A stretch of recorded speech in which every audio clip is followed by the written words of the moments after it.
Hola, soy Carla Sáenz. El día de hoy estaré hablando con ustedes respecto al tema del perdón. A mí me gusta pensar en este concepto, como en algunos otros, como pescados enjabonados, porque es un concepto muy difícil de agarrar, muy difícil de sostener. Si buscamos en el diccionario qué es perdón, vamos a encontrar que es la acción de perdonar. Entonces el diccionario no nos ayuda mucho. Si buscamos qué es perdonar, vamos a encontrar que es olvidar la ofensa de otro sin ir en contra de esa persona y sin hacer nada en contra de la persona que ofendió. Pues creo que el diccionario en este caso tampoco nos ayuda mucho, porque perdonar es olvidar. Creo que se queda corto. Creo que perdonar implica muchas más cosas. A mí me gustaría más una definición que Lomar en el 2013 dijo de que el perdón es el puente entre una mente en conflicto y una mente en paz. Es como una transición desde mi punto de vista. Cuando una persona se ha sentido agredida, victimizada, atacada, tiene que transformar sus sentimientos para llegar a declarar una renuncia a ese sufrimiento. Porque ya no es necesario que sufra, ya no es necesario su dolor. Ya debe de negarse a por ejemplo, sentimientos como la culpa, porque no va a aprender la lección. La lección se aprende cuando puedes transitar. Esto va a hacer que al transitar hacia una mente más pacífica, pues puedes mejorar la situación y sentir menos temor, menos dolor, menos sufrimiento. Un error común que podemos encontrar cuando hablamos del perdón es que culturalmente nos han enseñado a decir, por ejemplo, una mamá le dice a los niños, pídele perdón a tu hermano, ¿no? Entonces el perdón no se pide en realidad, el perdón se da, el perdón se otorga, no se pide.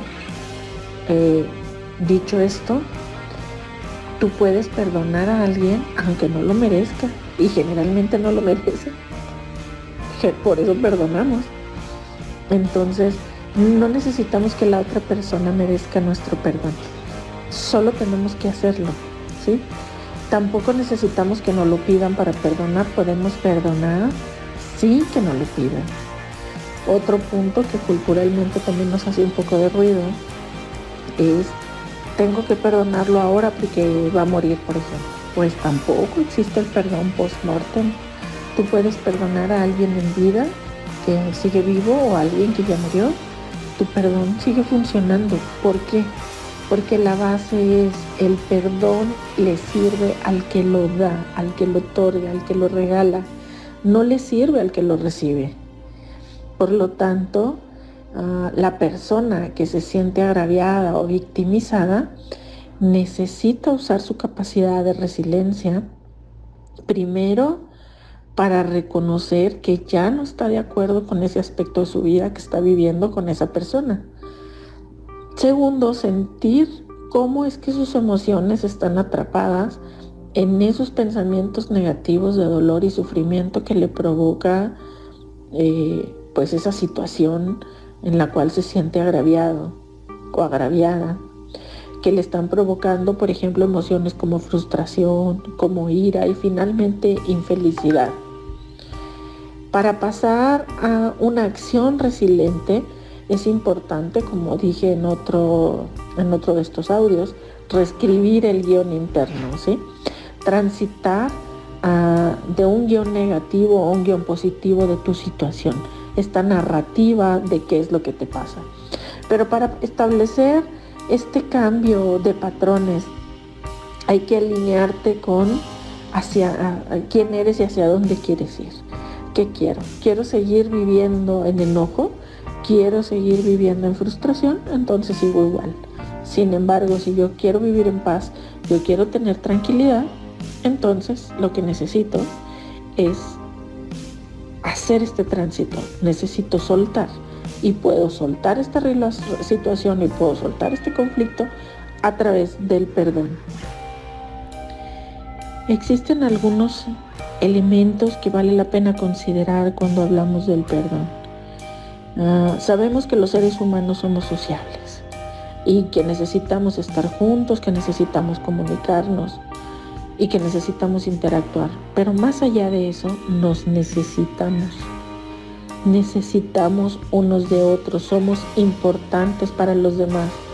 Por lo tanto, si la diferencia con una persona te ha llevado a no perdonarle el agravio y te estás alejando de las personas, necesitas replantearte cómo vas a manejar tu situación y tu dimensión social. Cómo quieres estar en la sociedad, cómo quieres estar con los grupos en los que participas. Y como decíamos hace un rato, tienes que pasar entonces a la transición del perdón. Aquí podemos hablar también de una paradoja de la tecnología actual, porque estamos más comunicados que nunca, pero estamos comunicados digitalmente. Esto no es lo que es lo más ideal para nosotros como seres humanos. Necesitamos comunicarnos persona a persona, de frente, necesitamos tocarnos, necesitamos vernos a los ojos, necesitamos tener esta comunicación corporal presente para poder tener relaciones sanas y podernos perdonar. Si somos personas que perdonamos con mucha facilidad, tenemos relaciones más fáciles y podemos tener más relaciones armoniosas, porque la posibilidad de que alguien te ofenda o te agravie en gran parte tiene que ver con tus propios criterios.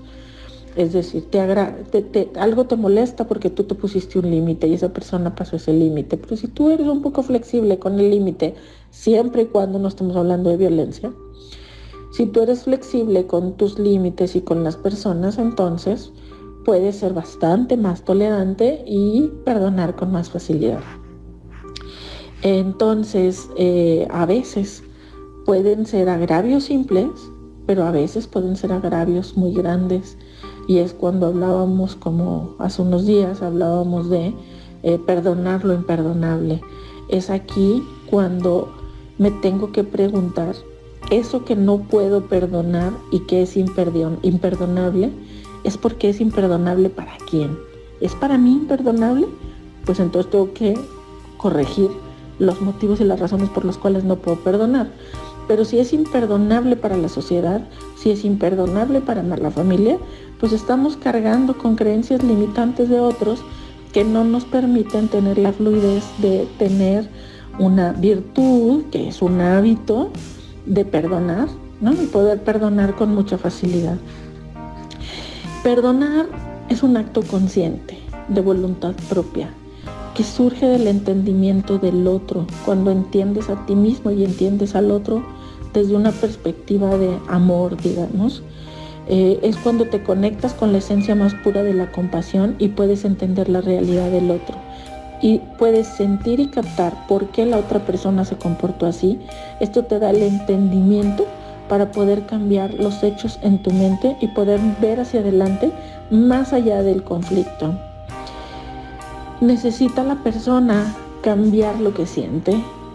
Para eso necesitas ser consciente de lo que sientes, pensar en lo que sientes, darle nombre a lo que sientes, afrontarlo, no ocultarlo ni negarlo. Necesitas estar consciente de lo que estás sintiendo.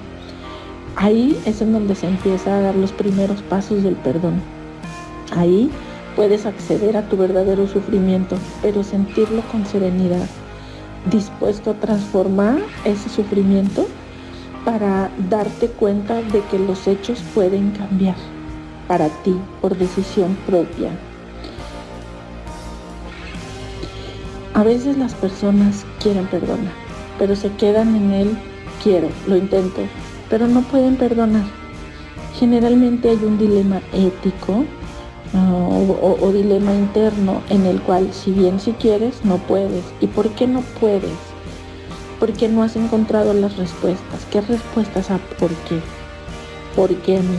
¿Por qué me pasó? ¿Por qué tuve que vivir esto? ¿Por qué tengo que perdonarlo? O cualquier pregunta que te estés haciendo de por qué. Entonces hay que responderla. Hay que responder con la mayor serenidad, concentrarte y liberarte de culpas y aceptar los hechos como son. El siguiente paso es pensar en positivo sobre ti mismo y sobre los demás, sobre la persona con la que te sientes afectada.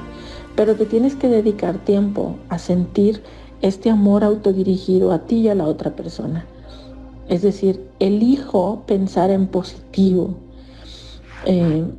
Escuché de Demos en el 2006 una frase que dice: es el momento de tomar el veneno, es el momento de dejar de tomar el veneno y esperar que otro se muera. Es decir, si sigues teniendo pensamientos negativos, pues te sigues sintiendo mal. Por lo tanto, tienes que dejar de tomar ese veneno para dejar de sentirte mal. Hay que pensar en positivo sobre la situación. Aunque no tengas muchos motivos, hay que buscar la forma positiva de ver esa realidad. Hay que buscar frases positivas y cómo reparar ese daño primero en tu mente. Una vez logrado esto, pasamos a la etapa de reescribir el guión, como lo hemos dicho antes, la narrativa. Hay que volvernos a repetir los hechos, pero de forma bastante más objetiva. Hay que aportar nuevos elementos a esta redacción en donde podemos preparar argumentos positivos de comprensión, en donde dejo de ser el ofendido, donde dejo de ser el lastimado. Y puedo entonces reescribir y crear, digamos, nuevos recuerdos, nuevos pensamientos. Y en realidad puedo recordar cosas buenas que tuve con esa persona que te ayuden a hacer esta reescripción del guión. Esto le quita emoción, le quita drama, te ayuda a quitar la carga emocional de la realidad. Por esto es importante vivir esta etapa. Y cuando logras pasar por esta etapa, te liberas de muchos pensamientos que te atormentan y puedes lidiar con pensamientos de más fácil manejo. Es decir, puedes estar enojado. Eso es normal, eso es natural y sí lo puedes lidiar con eso. Lo difícil es no perdonar.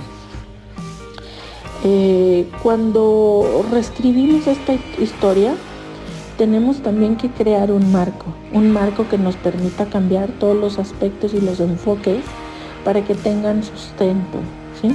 Tengo que encontrar el orden lógico en mi sociedad, en mi cultura, en el ámbito en el que vivo, para darle lógica a mi perdón. Aun cuando los demás piensen que no debería de perdonar, hay que encontrar la forma de esos argumentos culturales que me ayuden, porque esos argumentos culturales te ayudan a sostener ese perdón en el tiempo. Y finalmente, pues hay que llevarlo a cabo. ¿Y cómo se lleva a cabo? En un solo instante. Perdonar dura un instante, un segundo. Nada que ver con todo el tiempo de preparación. Perdonar es instantáneo. Solo hay que dejar atrás. Solo hay que decidir: hoy perdono y perdono en este instante. Y puedes dejar atrás la amargura y empezar a sentir más júbilo. Hay muchos casos, quiero hablar uno para cerrar el día de hoy esta plática. Quisiera hablar de un caso en el que las víctimas perdonan y cómo pueden retomar su vida y buscar de nuevo su visión de vida y de futuro, tanto individualmente como colectivamente.